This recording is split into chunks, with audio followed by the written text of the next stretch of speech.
নমস্কাৰ পুনৰ এবাৰ সকলোকে মোৰ এটা নতুন ভিডিঅ'লৈ স্বাগতম জনাইছো। আজি মই আপোনালোকলৈ লৈ আহিছো কচুজালৰ ৰেচিপি এটা।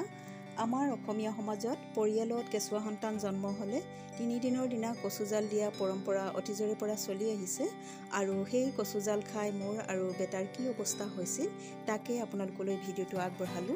তেনেহলে দেৰি নকৰি আহকচোন ভিডিঅ'টোৰ মাজলৈ যাওঁ। ৰেচিপিটো বনাবৰ বাবে অলপ কচু শাক লৈছো। এতিয়া কচুৰ চুচখিনি গুচাই লৈছো। কচুখিনি মই দুদিন শুকুৱাই ৰাখিছিলো। এনেকৈ শুকুৱাই ললে নখজুৱাই। কচুখিনি কটা হৈ গৈছে। এতিয়া গেছত এখন কেৰাহী পাতি লৈ ইয়াতে অলপ পানী দিছো।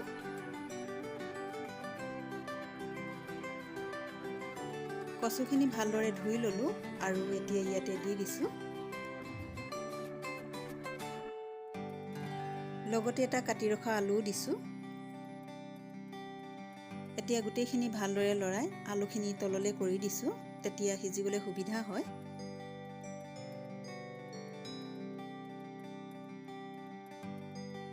এতিয়া এইখিনি ঢাকন মাৰি ৰাখিম।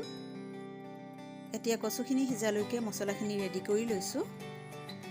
অলপ গোটা জিৰা লৈছো, অলপ গোটা ধনিয়া আৰু একেবাৰে কম পৰিমাণে গোটা জালুক লৈছো।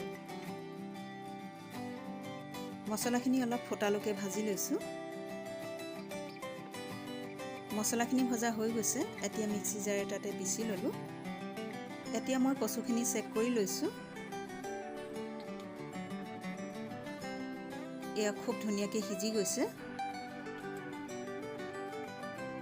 এটুকুৰা আলু ভাঙি দেখুৱাইছো। এতিয়া কচুখিনি এটা বাউলত উলিয়াই ৰাখিম। এতিয়া কেৰাহীখন ভালদৰে ধুই লৈ গেছত বহাই দিলো আৰু অকণমান মিঠাতেল দিছো। এতিয়া ইয়াতে মাছৰ পিচকেইটা ডিপ ফ্ৰাই কৰি ল'ম। আপোনালোকে ইয়াত শিঙি মাছ নাইবা মুৰ্গী মাংসও ল'ব পাৰে। মাছৰ পিচকেইটা তল ওপৰ কৰি লৰাই দিছো।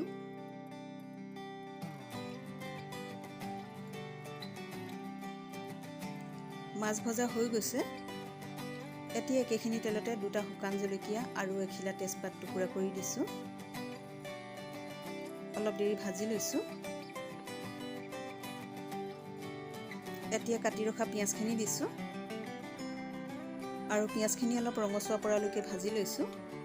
পিঁয়াজখিনি ভজা হৈ গৈছে। এতিয়া ইয়াতে নহৰু আদাৰ পেষ্টখিনি দিছো। গোটেইখিনি অলপ দেৰি কাৰণে ভাজি লৈছো। ভজা হৈ গৈছে। এতিয়া ইয়াতে বইল কৰি ৰখা কচুখিনি দিছো।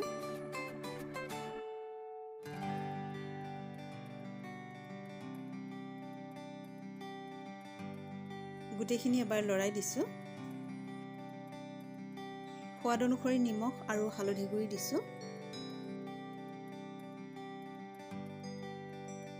গোটেইখিনি ভালদৰে লৰাই দিছো আৰু অলপ দেৰি কাৰণে ভাজি ল'ম। এতিয়া কচুখিনি গ্ৰেভি হ'বৰ বাবে আলুখিনি ভাঙি দিছো।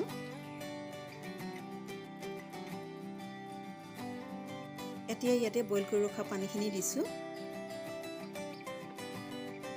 লগতে ফ্ৰাই কৰি ৰখা মাছৰ পিচকেইটাও দি দিলো।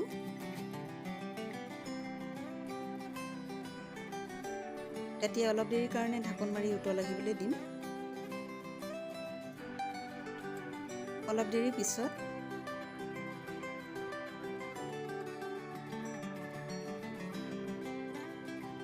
এতিয়া ইয়াতে 1 চামুচ পিচি ৰখা মছলা দিছো।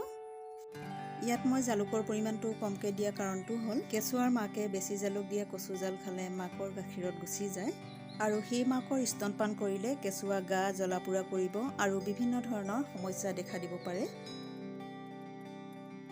এতিয়া ইয়াতে এফাল নেমু টেঙা চেপি দিছো। গোল নেমু হ'লে বেছি ভাল হয়। নেমু টেঙাত ভিটামিন চি থাকে আৰু এই নেমু টেঙা খালে প্ৰসূতিৰ ঘাঁ শুকোৱাত সোনকালে সহায় কৰে। এই কচুজাল খাই বেটাৰ হলগুটি ৰঙা পৰি গৈছিল। প্ৰায় এঘণ্টা ধৰি কান্দি আছিল আৰু ময়ো বহুত কষ্ট পালো। আচলতে কচুজাল বনোৱা গৰাকীয়ে জালুকৰ পৰিমাণটো জনা নাছিল, সেইবাবে এই অৱস্থাৰ সন্মুখীন হ'ব লগা হৈছিল। এতিয়া অলপ দেৰিৰ কাৰণে ঢাকন মাৰি ৰাখিম।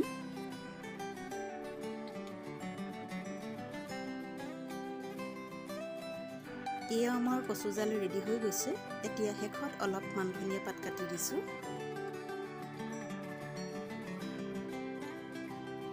এই ভিডিঅ'টো মই নৱপ্ৰজন্মসকলৰ জ্ঞাতাৰ্থে আগবঢ়ালোঁ।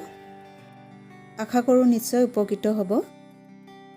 আপোনালোকে মোৰ ভিডিঅ'টো চাই কেনেকুৱা পালে বাৰু? যদিহে ভাল লাগিলে প্লিজ লাইক কৰিব আৰু কমেণ্টছ কৰি আপোনালোকৰ ভিউৱাৰ্ছৰ মতামত জনাবলৈ নাপাহৰিব। আজিলৈ আহোঁ পুনৰ এটা নতুন ভিডিঅ'ত লগ পোৱাৰ প্ৰতিশ্ৰুতিৰে। Bye bye.